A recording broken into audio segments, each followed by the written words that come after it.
Hello everyone, welcome back to APC यानी अपना physics channel. Okay, in this video we will learn electric field due to uniformly charged disk. Suppose that we have uniformly charged disk, circular disk actually. Then how can we find the electric field due to that uniformly charged circular disk on the axis of the disk, like that. Suppose that this is the circular disk, this one is the circular disk, this one is the uniformly charged circular disk.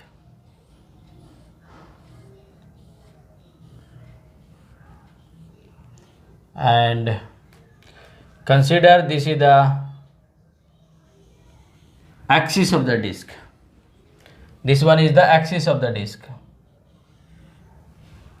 this is the uniformly charged circular disk, and this is the point P at a distance smaller from the center of the disk, where we want to know the electric field due to this uniformly charged circular disk. Okay तो कैसे find करेंगे हम? तो उसके लिए इसमें एक हम रिंग कंसीडर करेंगे, उसके लिए इसमें हम एक रिंग कंसीडर करेंगे,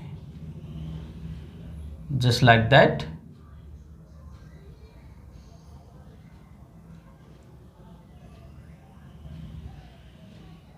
this is the ring because बहुत सारे छोटे बड़े रिंग से मिल करके ये डिस्क बना हुआ है. अगर एक बहुत छोटा सा रिंग कंसीडर किया जाए एंड उसको ग्रेजुअली अगर हम बड़ा करते जाएंगे तो ऑब्वियसली डिस्क बन जाएगा. ओके तो इसमें एक हमने रिंग कंसीडर कर लिया, दिस इज द रिंग, एक हमने रिंग कंसीडर कर लिया, this is the ring. And इसका रेडियस चलिए कुछ मान लेते हैं हम, इसका रेडियस बाई मान लेते हैं, और जो कुछ भी इसका थिकनेस होगा ना, थिकनेस रिंग का थिकनेस डी बाई डायरेक्शन में हमने रेडियस बाई कंसीडर कर लिया, एंड इसका thickness d y, thickness of the ring is the d y. Okay and y is the radius. So इस डिस्टेंस को कुछ मानना पड़ेगा. Let this slant distance is the z, इस स्लंट डिस्टेंस को हमने जेड मान लिया. And O to P distance is the R, and capital R is the radius of this, capital R and capital M. Capital R is the radius of this disk and capital M is the mass of this disk. And due to this uniformly charged disk, we have to find the electric field at the point P. तो उसके लिए क्या करेंगे हम? बहुत ही simple, ring का जो formula हमने डिराइव किया है, अब देखिएगा पिछले वीडियो में electric field due to uniformly charged ring on the axis of the ring, उस फार्मूला का यूज कर लेंगे और इंटीग्रेट कर लेंगे, सिंपल. ओके तो इस डिस्क के वजह से, सॉरी इस रिंग के वजह से पी पॉइंट पे इलेक्ट्रिक फील्ड क्या होगा? That is D E P, and that formula is 1/4 pi epsilon 0. 1/4 pi epsilon 0 क्या था? 1/4 pi epsilon 0 into D Q. जो भी इसके ऊपर चार्ज है उसको हमने डी क्यू मान लिया, D Q is the very small charge on this ring only, and पूरे डिस्क पे चार्ज को चलिए कैपिटल क्यू मान लेते हैं. This is the capital Q. Capital Q is the total charge of the disk, capital Q, this one is the total charge of the disk, and here D Q is the very small part of the capital Q which is on the ring only. Okay केवल ring पे जो charge कुछ होगा ना, जब ring consider करेंगे तो चूँकि डिस्क का ही पार्ट है, और पूरा डिस्क यूनिफॉर्मली चार्ज है, तो दैट रिंग, जो रिंग है वो भी तो चार्ज है ना, तो उस पर जो चार्ज होगा, जो रिंग पे चार्ज होगा, वो चार्ज हमने कितना मान लिया, dq। तो रिंग के वजह से क्या होता है formula, 1/4πε0 QR over here q is the dq and r this distance, QR over this distance, QR over क्या था formula, r square, capital R square plus a small r square to the whole power 3/2. That means here this small r square plus a square of the ring to the whole power 3/2। देखिए note करके यहाँ पे आपको बता रहे हैं क्या formula था, इस रिंग के वजह से क्या फार्मूला था, रिंग के वजह से फार्मूला था r डिस्टेंस पे, this is the point P and it's radius is r। Formula था E at the point P equal to 1/4πε0 QR over capital R square small r square to the whole power 3/2। ये था formula. Actually देखा जाए तो same formula here, same formula है ना, same formula है इस रिंग के लिए, और ये फार्मूला सेम फार्मूला इस रिंग के लिए है। 1/4πε0 q, here dq, here total charge is capital Q and here charge on the ring is dq, that's why dq r over r square plus r square and whole raised to the power 3/2। Okay, अब क्या करेंगे, इसको integrate कर देंगे, integrating both side. So E at the point P equal to जो भी constant है, constant फिलहाल इसमें क्या दिख रहा है, 1/4πε0 1/4πε0 बाहर आ गया, इंटीग्रल dq, dq क्या है, small amount of charge on the ring and let sigma is the charge density of the disk, let sigma is the charge density of this disk, sigma is the charge density of this disk। so charge क्या लिखेंगे, dq equal to क्या लिखेंगे, dq जो ring के circumference पे charge होगा that is the dq।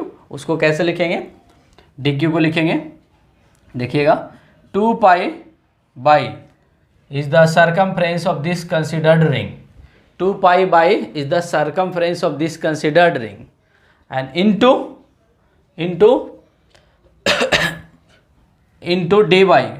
dy, this is the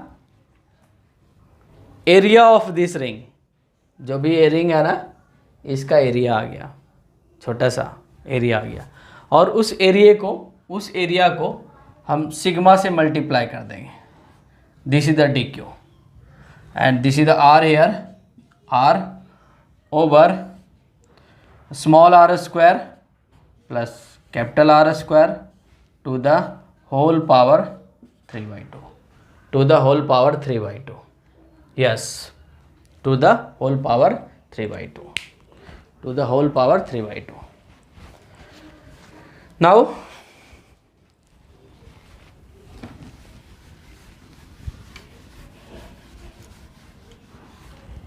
now क्या करना अब आपको, अब जो भी कांस्टेंट है उसको बाहर कर लीजिए। सो EP इक्वल टू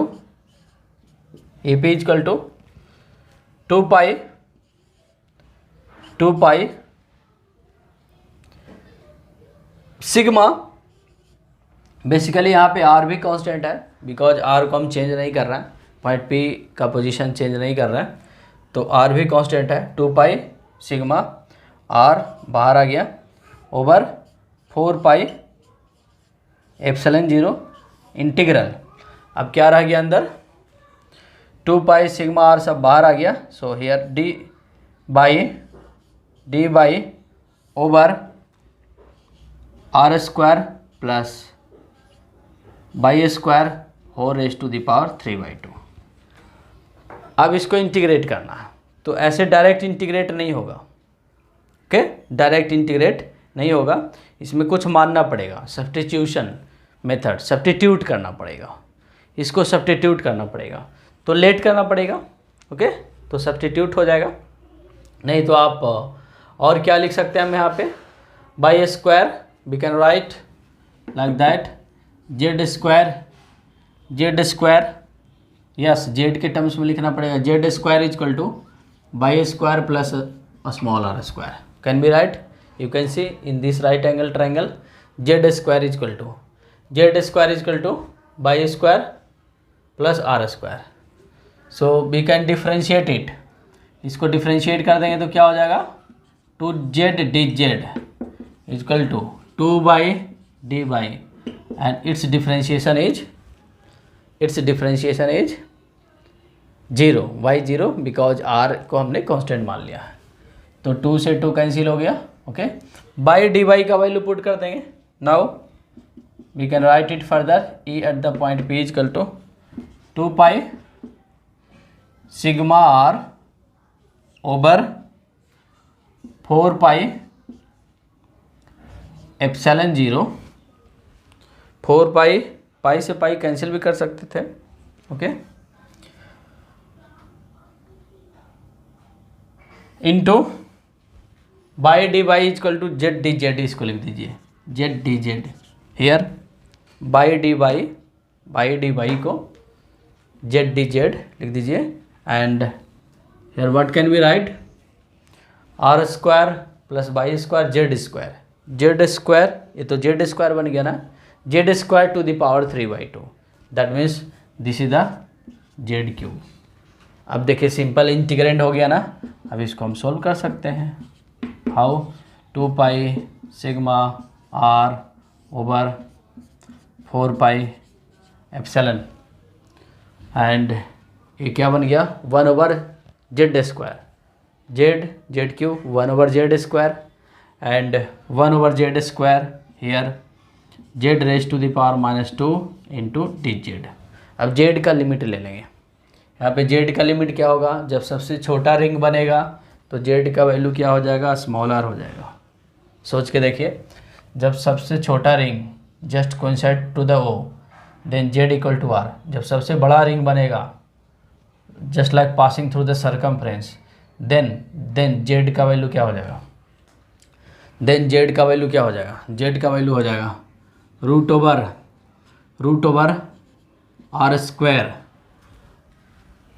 सबसे बड़ा जब रिंग बनेगा तो उस केस में जेड कुछ ऐसा हो जाएगा ना then hypotenuse root over R square capital R square it's radius and small R square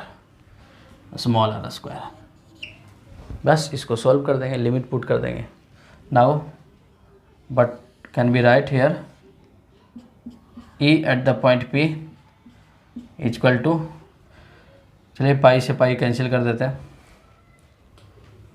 so 2 sigma R over 4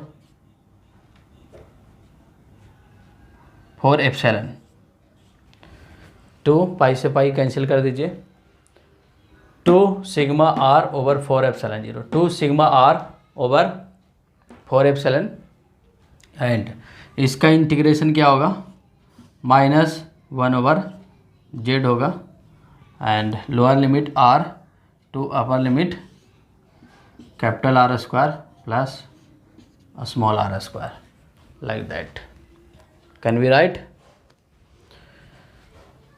capital R square plus small R square अब क्या करना है इसमें अब कुछ नहीं करना अब लिमिट पुट कर देना that is the final answer so E at the point P equal to इसको भी कट कर सकते हैं 2 2 जा 4 sigma R over 2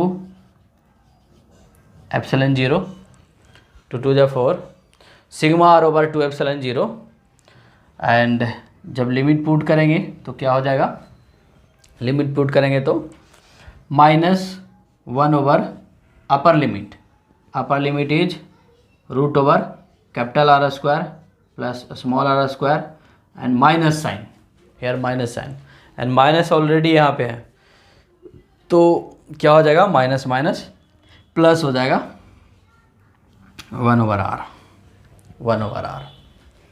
so you can see 1 over are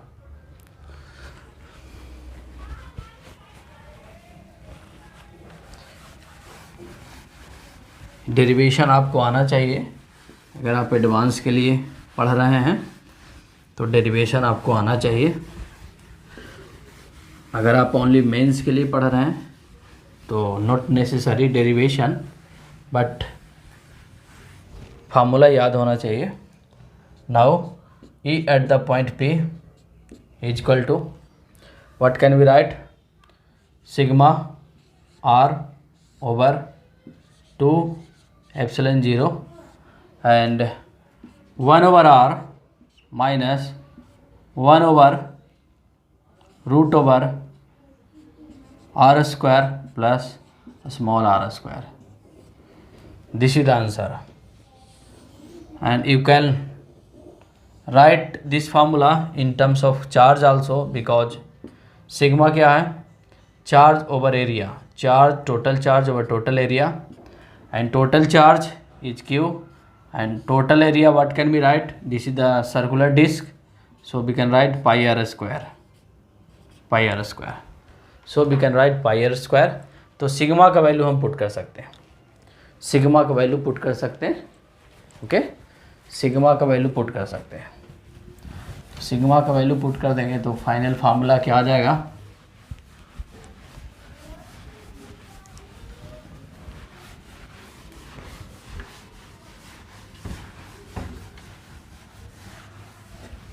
So the finally what can be write? E at the point P is equal to sigma का value put कर देंगे हम, so Q R over 2 pi epsilon 0 R square, 2 pi epsilon 0 sigma is equal to Q over 4 pi R square. So Q R over 2 pi epsilon 0 R square and 1 over r minus 1 over r square plus r square to the whole root. This one. This formula is in terms of charge, and this formula is in terms of sigma, charge density. Charge density के terms में formula आ गया and Q के terms में formula आ गया। Okay, आप इसमें 2 से ऊपर नीचे मल्टीप्लाई करके 1/4 पाई एप्सिलॉन 0 भी आप बना सकते हैं, because we know that the value of 1/4 pi epsilon 0। Okay, नहीं तो इतना ही रहने दीजिए, कोई दिक्कत नहीं। ओके, तो this is the formula for the electric field due to uniformly charge disk. ठीक है, तो अगर आप मेंस के लिए ओनली प्रिपरेशन कर रहे हैं, नीट के लिए प्रिपरेशन कर रहे हैं, तो आप ओनली इस फॉर्मूले को याद रख सकते हैं। एंड एडवांस के लिए अगर आप प्रिपरेशन कर रहे हैं तो इस फॉर्मूले का डेरिवेशन आपको आना चाहिए। सिंपल डेरिवेशन है, ज़्यादा कुछ है नहीं, सिंपल डेरिवेशन है। बस एक बार आपको देख लेना है, एक बार आपको प्रैक्टिस कर लेना है। ओके, सो